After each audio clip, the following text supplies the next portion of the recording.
Hello, BookTube. Welcome back to Poetry Thursday. And yes, we're still making me just randomly picking through this big Australian anthology of poetry book.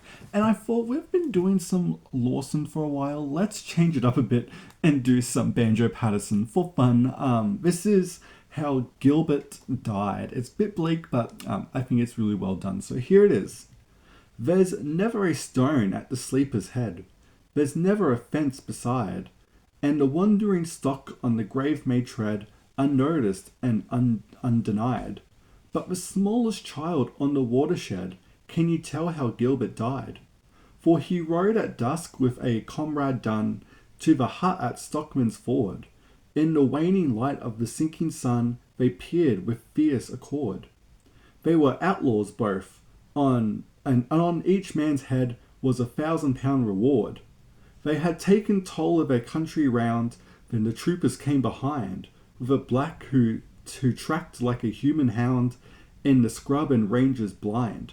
He could run the trail where the white man's eyes no sign of the track could find. He had hunted them out on one tree hill and over the old man plain, but they wheeled over their tracks with a wild beast's skill, and they made for the range again. Then away to the hut where the grandsire dwelt, they rode with loosened rein.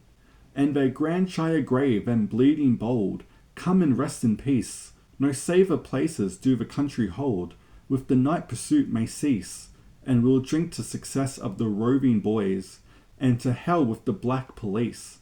But they went to death, and they entered there, in the hut at Stockman's Ford, for their grandsire's words and false affair, and they were doomed to the hangman's cord. He had sold them both to the black police, and for the sake of the big reward. In the depth of the night, there are forms that glide, as stealthily as serpents creep, and around the hut where the outlaws hide. They plant in the shadows deep, and wait till the first faint flush of dawn shall waken their prey from sleep. But Gilbert wakes while the night is dark, a restless sleeper, He has heard the sound of sheepdogs bark, and his horse's waning neigh, and he says to his mate, "There's hawks aboard, and it's time that we went away." Their rifles stood at the stretcher's head, their bridles lay to hand. They wakened the old man out of his bed, when they heard the sharp command, "In the name of the Queen, lay down your arms, now Dunn and Gilbert stand."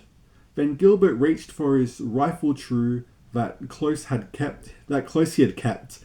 He pointed straight at the voice and drew, but never a flash outleapt. For the water ran from the rifle breech, it was drenched while the outlaw slept. Then he dropped a piece of bitter oath, and turned from his comrade Dunn. "We are sold," he said, "we are dead men both. Still, there must be a chance for one. I'll fight with the pistol here, you can take the heels and run." So Dunn crept out of his hands and knees in the dim half-dawning light, and he made his way to the patch of trees, and was lost in the black of the night. And the trackers hunted his tracks all day, but they never could trace his flight. But Gilbert walked from the door open in the confident style and rash. He had heard at his side the rifles roar, and he had heard the bullets crash, but he laughed and lifted his pistol hand, and fired at the rifle flash. Then out of the shadows the troopers aimed at his voice and the pistol sound. With rifle flashes with darkened flames, he staggered and spun around, and they riddled his body with rifle balls, as he laid on the blood-soaked ground.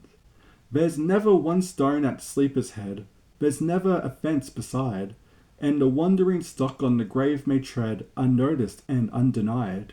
But the smallest child of the watershed, can you tell how Gilbert died? And yeah, I thought that's such a lovely, really well-written poem. And yeah, let me know what you think of it, and thank you so much for listening, BookTube, and I will see you next time.